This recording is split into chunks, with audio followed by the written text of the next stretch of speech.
Tanong ko lang po kung ano bang ibig sabihin ng karunungan, biblically speaking or as a general meaning? Sinabing karunungan sa Biblia, wisdom. Wisdom, ano? Iisa lang naman yung wisdom na sinasabi sa Biblia. Isa lang yun. Wisdom of God. Yun lang naman ang sentro ng Biblia. Yung karunungan na yun, nandoon na even before the foundation of the world. Yung karunungan na yon, siya ang nagsusugo ng mga apostol at mga mangaral ng Diyos, yung karunungan. At personifying it, yung karunungan sinasabi si Jesus Christ. Yun. Ngayon po, nabanggit niyo na lahat ng karunungan nasa Biblia. Maaari po bang, para maunawaan ko,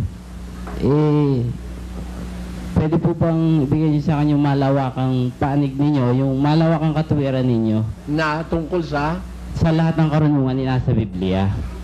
Ganito, over and above everything else, ang karunungan ng Diyos nasa Biblia. 4:7 ng Kawikaan. Karunungan ay pinakapangulong bagay, kaya't kunin mo ang karunungan. Oo, sa lahat mong kukunin ay kunin mo ang unawa. Ayan, may sinasabi dyan na yung karunungan ang pinakapangulong bagay. Yun na nga yung karunungan ng Diyos. Ngayon, bakit ko sinabi na lahat ng karunungan nasa Biblia? Pati yung karunungang pantao, sa Biblia rin yun eh. Tingnan mo, sabi ni Solomon sa kanyang Ecclesiastes, ganito, 1:16. Ako'y sumangguni sa aking sariling puso na sinasabi ko, narito, nagtamo ako sa akin ng malaking karunungan, ng higit kaysa lahat na nauna sa akin sa Jerusalem. Oo, ang puso ko'y nagtaglay ng malaking kabihasnan sa karunungan at kaalaman. Tuloy. At inihilig ko ang aking puso na makaalam ng karunungan at makaalam ng kaululan at ng kamangmangan. Aking nahalata na ito man ay nauuwi sa wala. Tuloy. Sapagkat sa maraming karunungan at maraming kapanglawan at siyang nananagana sa kaalaman ay nananagana sa kapanglawan. Kita mo? Yung karunungang maraming yung pinagsasaliksiko, sabi niya, kaalaman, nauwi lang sa wala. Hindi naman karunungan ng Diyos yun. Iba yung karunungan ng Diyos, Ito, karunungan naman panlupa ito. Isinaliksik niya lahat. Kaya mababasa mo sa mga sulat ni Solomon, may botany, may zoology, andito lahat. May metallurgy sa Biblia. Kaya sabi ko, lahat ng karunungan nandito May mga writers na umalam nito Kasi tatapatin ko po kayo. Kasi, di ba po itong ating Biblia is 66 na aklat. Kung di po ako nagkakamali sa nakuha kong aral sa inyo, 71. 71 po ba o kung di ako nagkakamali? Alin yun? Yung aklat ng Biblia pong binubuo. Hindi, sa Katoliko, 72. Ibig ko sabihin, meron pa pong ibang aklat Na?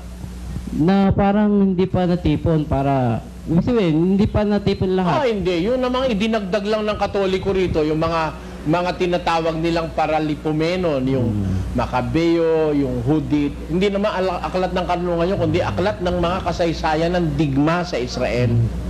Digma yun, mga kasaysayan ng mga taong nagdigma sa Israel. At saka po yung pong pinagmula ng Diyos, it is considered karunungan po. At saka meron po kasing karunungan na Diyos lang talaga kakaalam. Halimbawa, yung karunungan sa salita na para ginamit niya para makalakad ang mahal na po ng Jesus sa tubig, umahati ni Moises yung dagat. Yun po, kaya po parang hindi ko makuha pagkasabi niyo lahat ng karunungan nasa Biblia. Hindi, nandito talaga lahat. Andito yung sinasabi mo nahati yung dagat O ano ba yung pakarunungang humati sa dagat? Nagpaihipan Diyos ng isang hangin, malakas na hangin, nahati dagat. And that is true. Kayang hatiin ng hangin ang dagat. Kaya. The forces of wind. Bakit, kamo? Kasi, sinubukan nila ito scientifically. Nagawa nila na yung tubig ma-divide through the force of the wind. Yung po makapangyarihang salita na iginawa doon para... Alin? Kasi ninyo, Hindi, wala naman salita, wala po. walang sinabi ron, kundi ang sabi ron, nagpahihipan Diyos ng hangin para mahawi ang dagat. ayun. Kasi po, may umaano sa akin, parang gano'n. Eh, Parang magic, gano'n, magic Hindi po. wala. No? Kasi nakikinig po ako, kung ika kay Haring Solomon, may kagilas-gilas ika, lalo na rin kay Soriano.